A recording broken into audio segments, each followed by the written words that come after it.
తిరిగి బంగ్లాదేశ్ లో అడుగుపెట్టే సమయం రాబోతుందా? ఆ బాధ్యతలను బంగ్లా ఆర్మీ చీఫ్ తీసుకున్నారా? జమాన్ మోస్కో టూర్ అజెండా కూడా అదేనా? ఈ ప్రశ్నలన్నింటికీ అవుననే సమాధానమే వినిపిస్తోంది. యూనస్ బీజింగ్ వెళ్లి రక్షణ ఒప్పందాలు చేసుకుని 10 రోజులు కూడా పూర్తి కాకముందే బంగ్లాదేశ్ ఆర్మీ చీఫ్ మాస్కో వెళ్లారు. చైనాను కాదని రష్యాతో రక్షణ ఒప్పందాలపై దృష్టి సారించారు. ఈ చర్యల వెనుక చైనాకు చెక్ పెట్టే లక్ష్యంతో పాటు హసీనాను ఢాకాకు చేర్చే వ్యూహాలు కూడా ఉన్నాయన్న చర్చ జరుగుతోంది.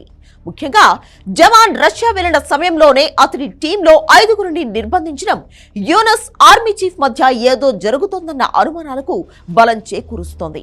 ఇంతకు చైనాతో ఆ రక్షణ ఒప్పందాలు ఉండగా బంగ్లా ఆర్మీ చీఫ్ రష్యా ఎందుకెళ్లారు? ఈ పరిణామాలు చైనా బంగ్లాదేశ్ సంబంధాలపై ఎలాంటి ప్రభావం చూపిస్తాయి?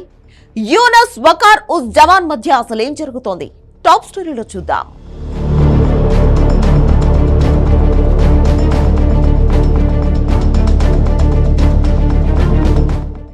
బంగ్లాదేశ్ లో యూనస్ తమ పట్టు నిలుపుకునేందుకు గేమ్స్ ఆడుతున్నాడు. ముఖ్యంగా లౌకికవాదిగా మాజీ ప్రధాని హసీనాకు నమ్మకస్తుడిగా ఉన్న army chief general Waker uz Zaman ని ఆ పదవి నుంచి దించేందుకు పాక్, ఐఎస్ఐ, అక్కడి మతోన్మాద సంస్థలు ప్రయత్నాలు మొదలుపెట్టినట్లు తెలుస్తోంది. ఆర్మీ చీఫ్ రష్యా పర్యటనలో ఉండగా అతని మద్దతుదారులైన ఆర్మీ అధికారులను హౌస్ అరెస్ట్ చేశారు. ఆర్మీ చీఫ్ వకార్ ఉజ్ జమాన్ మద్దతుదారులను టచ్ చేశారంటే నేరుగా ఆయన్నే సవాల్ చేసినట్లు. ఈ పరిణామాలను బట్టి చూస్తే బంగ్లాలో పెద్దగా ఏదో జరగబోతున్నట్లు తెలుస్తోంది. బంగ్లాదేశ్ సైన్యంలోని 5గురు కీలకమైన సీనియర్ అధికారులను ఢాకా కంటోన్మెంట్ లో నిర్బంధించారు. వారిలో 2 బ్రిగేడియర్లు, ఒక కల్నల్, ఒక లెఫ్టినెంట్ కల్నల్, ఒక మేజర్ ఉన్నారు. వీరిని వారి అధికారిక నివాసాలకే పరిమితం చేశారు. యూనస్ సర్కార్ 5గురు అధికారుల నిర్బంధం విషయాన్ని బయటపెట్టలేదు.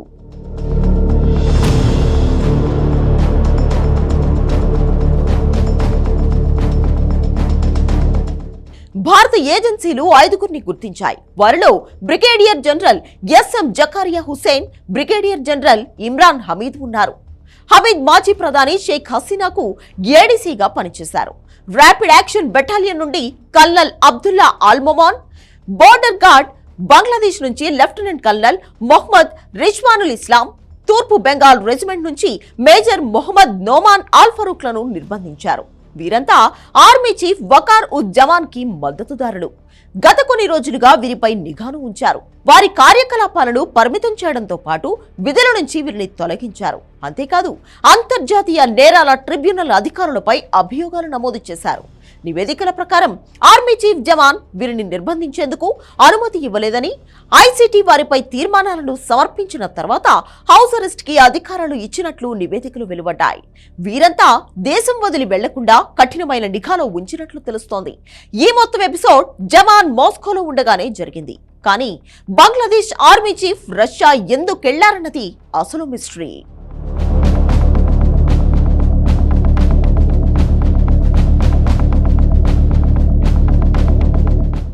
బంగ్లాదేశ్ లోని ప్రస్తుత పరిణామాలు చూస్తుంటే యూనస్ ఆర్మీ చీఫ్ జమాన్ మధ్య ఏదో జరుగుతోంది. యూనస్ విధానాలు లౌకికవాది అయిన ఆర్మీ అధిపతికి నచ్చడం లేదన్నది క్లియర్. పాక్, చైనాతో అంటకాగితే బంగ్లాదేశ్ నాశనం ఖాయమని జమాన్ నమ్ముతున్నారు.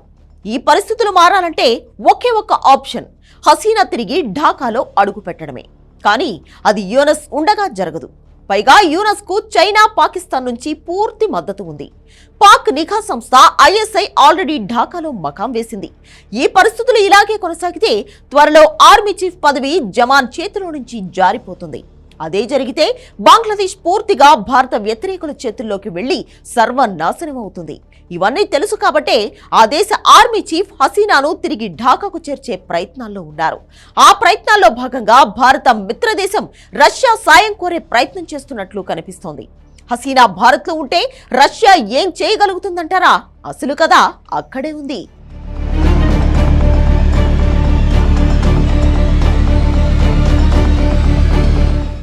ఒక రకంగా భారత్, బంగ్లాదేశ్ మధ్య ప్రస్తుత పరిస్థితులకు కారణం షేక్ హసీనాకు మన దేశం ఆశ్రయం కల్పించడం కూడా. ఆమెను తమకు అప్పగించమని యూనస్ సర్కార్ అడుగుతూనే ఉంది. కానీ హసీనాను బంగ్లాదేశ్ కు పంపిస్తే ఏం జరుగుతుందో తెలుసు కాబట్టే మోడీ సర్కార్ ఆ పని చేయడం లేదు. హసీనాను ఢాకా పంపించాలంటే అక్కడ ఎన్నికలు జరిగి ప్రజాస్వామ్య ప్రభుత్వం ఏర్పడాలి. ఎన్నికలు జరిపేందుకు యూనస్ సిద్ధంగా లేడు.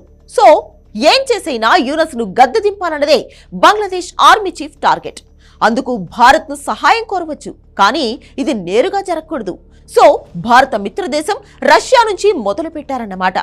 రష్యా భారత్ తో పాటు చైనా కూడా మిత్రదేశం కాబట్టి రష్యా ఇన్వాల్వ్ అయితే బీజింగ్ కూడా సైలెంట్ అవ్వాల్సిందే. ఇక పాకిస్తాన్ అంటారా, చైనా లేకుండా అది ఏమీ చేయలేదు.